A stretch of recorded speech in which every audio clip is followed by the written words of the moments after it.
There are many to go over. Before we begin, I have a logo style cheat sheet as a downloadable resource. These aren't the only logo design styles out there. There can be hundreds. Main logo categories like seals and word marks, the ones we studied in the last lesson, never change. But logo styles do, with new styles added each year while other styles falling out of fashion. The first style we're going to talk about today is flat design. A super popular style as of late, it requires a logo to use simple shapes and vector graphics to create a sense of depth. The requirements for a flat design style is no use of blurred shapes or drop shadows. Usually they're solid colors without the use of gradients, and the flat design style remains simple and clean, with as little design elements to use as possible.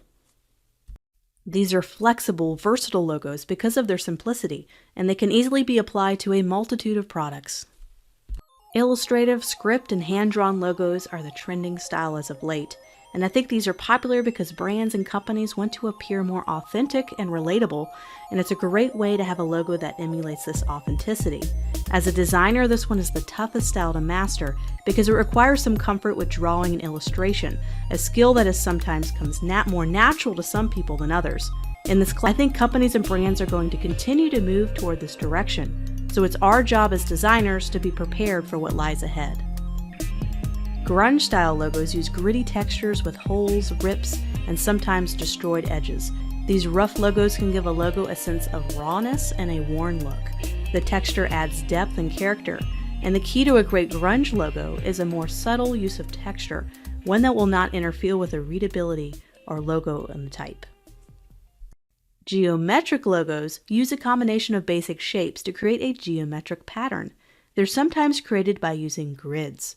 This example here was created using the isometric grid, which we'll use later on in the class. You can also use standard grids to create a multitude of shapes that come together to create one unique shape. Geometric logos can be simple and clean, yet some can have detail and be very ornate. Geometric logos can give the logo a modern, clean look. Gradient and gradient overlay logos use a combination of gradients or blending modes to create a sophisticated, layered look. They can provide big pops of vibrant color and create an endless amount of intersecting shapes in the in-between areas. Eye-catching and beautiful, this logo style is great for giving off a youthful, energetic vibe. Crest-style logos are a fantastic way to organize those logos that need many lines of type, including an established date, maybe a subline of the company or a byline, and also a main company name. Next up are polygon logos, and they use a combination of geometric shapes, but mainly triangle shapes, to create a computer-generated 3D look. Technically, polygon logos use solid colors, not gradients, with different light and dark values at the same color hue to create the effect of shadows and highlights, without the graphic actually being in 3D. Similar in style to geometric logos, polygon logos can create a sense of depth and complexity, giving a logo a contemporary appearance. Golden ratio style logos use the golden ratio to piece together their elements.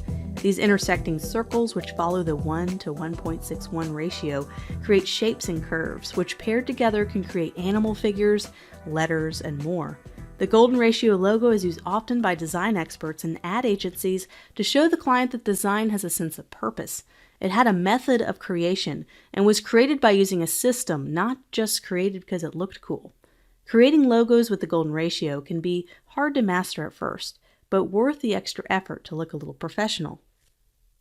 Negative space logos are a pure joy to look at, especially when you discover that the shape created while using the negative space. The negative space is the space created by the absence of a shape. Take, for instance, this logo. The negative or blank space that's created by the O is transformed into a bomb, and the same thing goes for this lamp logo example.